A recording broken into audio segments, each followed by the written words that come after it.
Hi guys, welcome back to my channel. Salvinos Bambinos. Oh, it's so cute.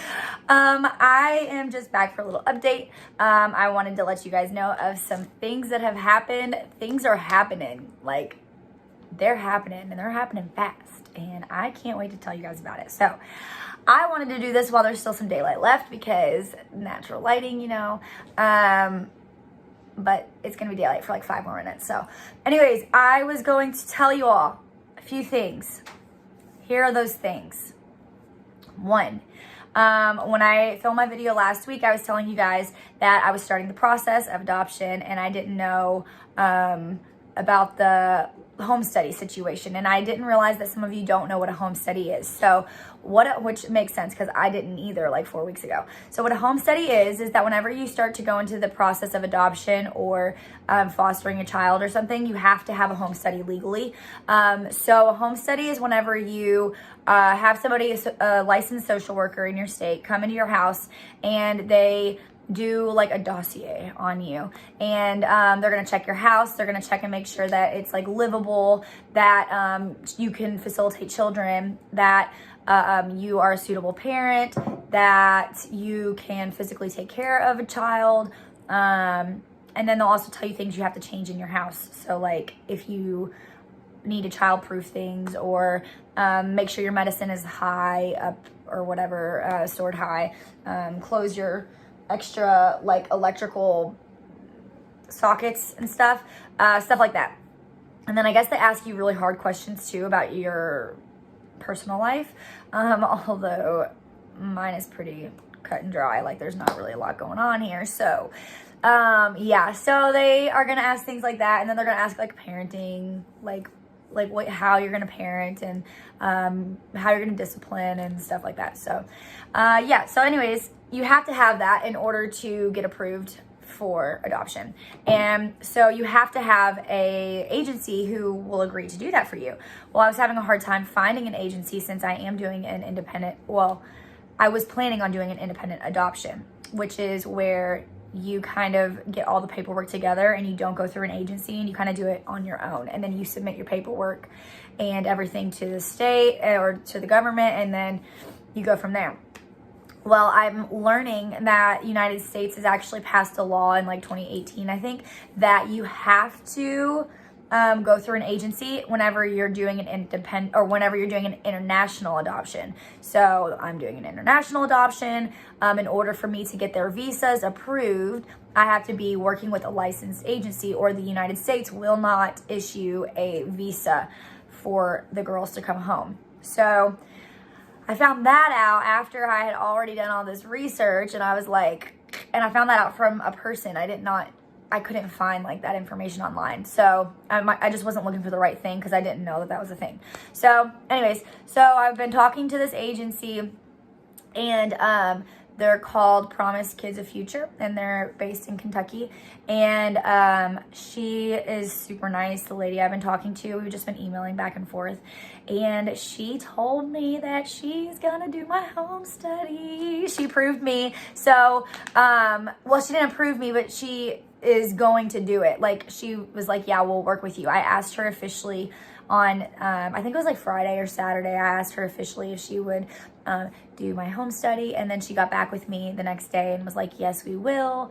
And so that's a big thing, because I was getting a ton of agencies saying no, and I was like, so I don't know what that all entails exactly for me. Like, I don't think it's going to be as much of an independent adoption since I'm working with an agency, but I don't know if it's going to be like the full like adoption process, because I've already done a lot of the work on the Uganda side, and I'm planning on doing most of the work on the Uganda side by myself, or like with John, and then we have like friends over there too. So yeah, so she said that, and I was so flipping excited. Like, I'm literally so excited because that was like a big thing that I was like freaking out about. I was like, I don't know if I'm gonna be able to find whatever, but they've been working with me, and she's been talking to me a lot. And so she told me to find out from the probation officer in Busia if they're gonna waive, because there's like a 1-year fostering thing that Uganda, like you have to do in Uganda to adopt a child, which is kind of dumb because literally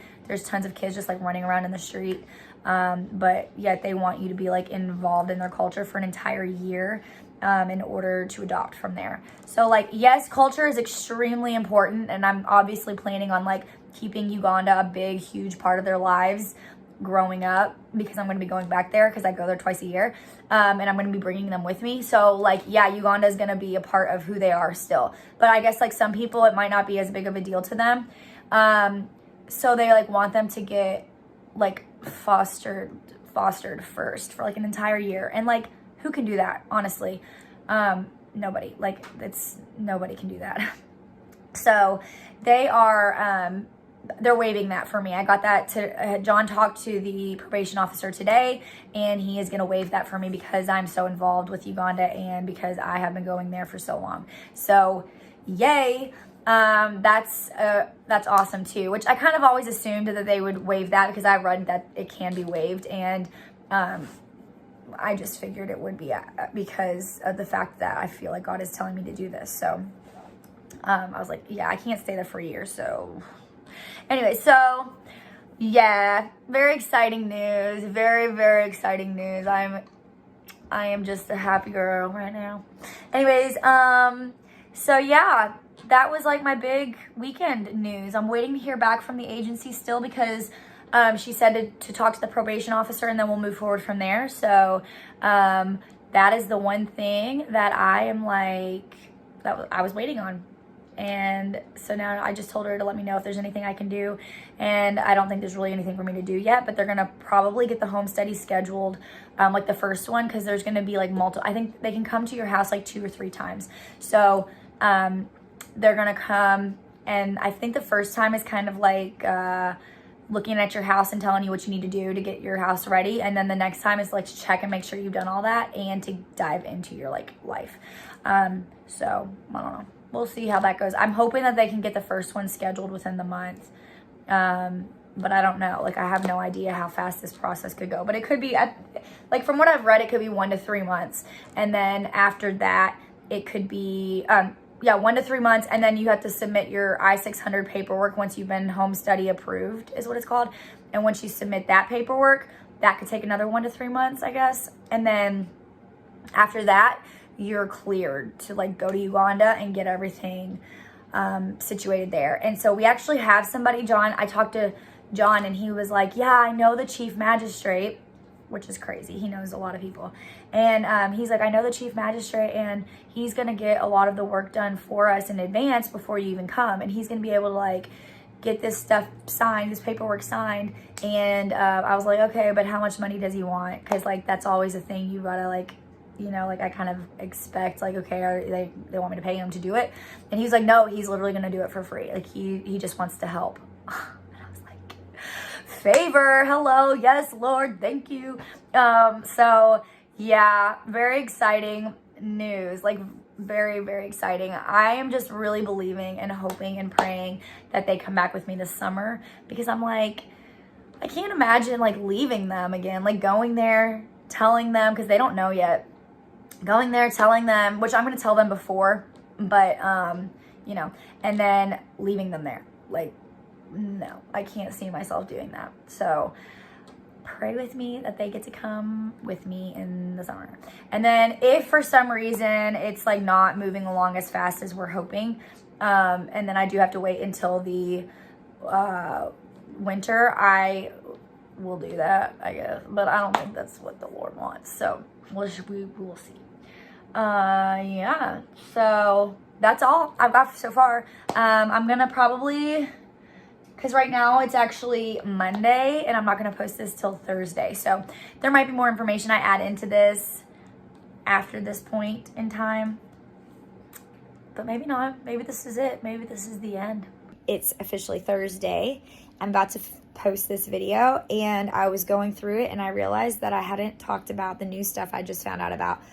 I guess I found out about it on Tuesday. So, yes. Sorry about the lighting in advance. It is dark. I'm in my living room. There's nothing I can do about it. Okay, so a few things. First of all, Jill from the adoption agency, she told me that she did not want to sign a contract with me until I have everything on the Uganda side finished. So I actually on Tuesday was like freaking out because I was thinking that I was going to be flying out to Uganda in like 2 weeks to get everything I needed done.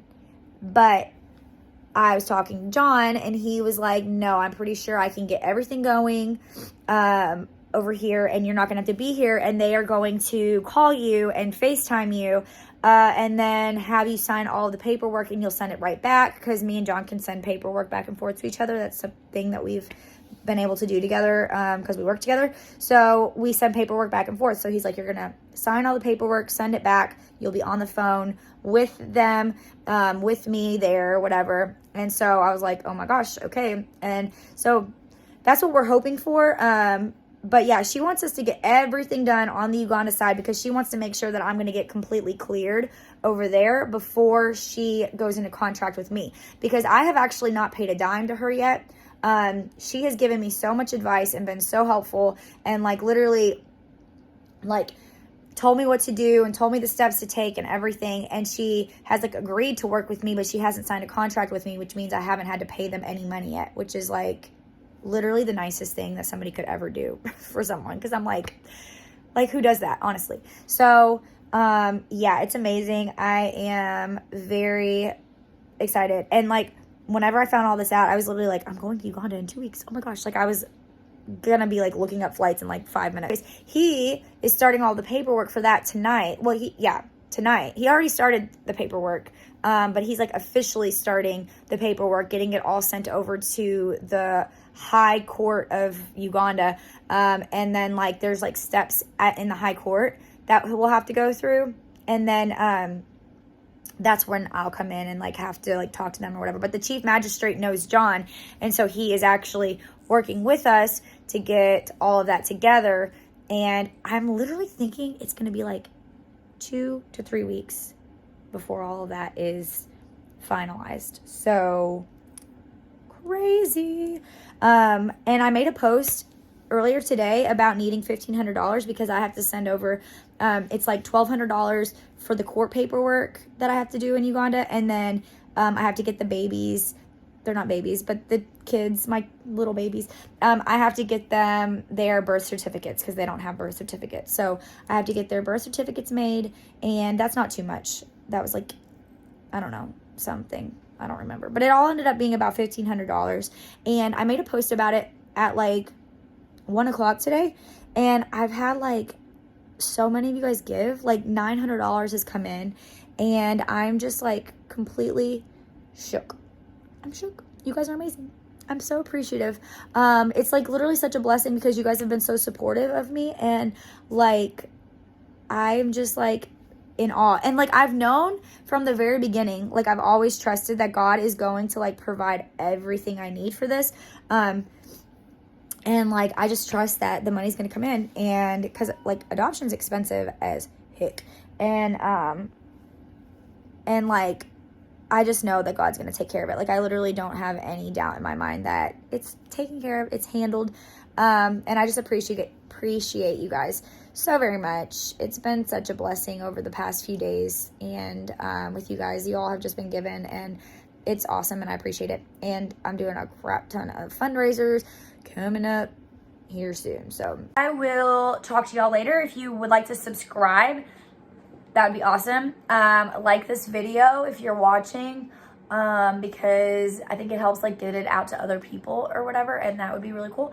And also if you guys would like to give, this is like, that would be amazing because this is a big thing. This is a big expense. I think the home study alone costs like $3,000. So I'm going to be doing a lot of fundraising coming up, and I would just be so appreciative if you guys could like share this story with people. If you know people who might be able to give to this, that would be awesome.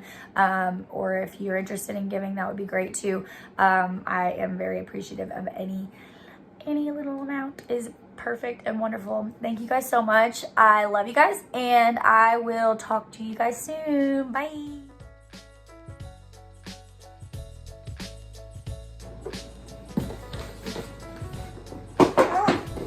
He's a punk. So then, thank you. I'm so sorry.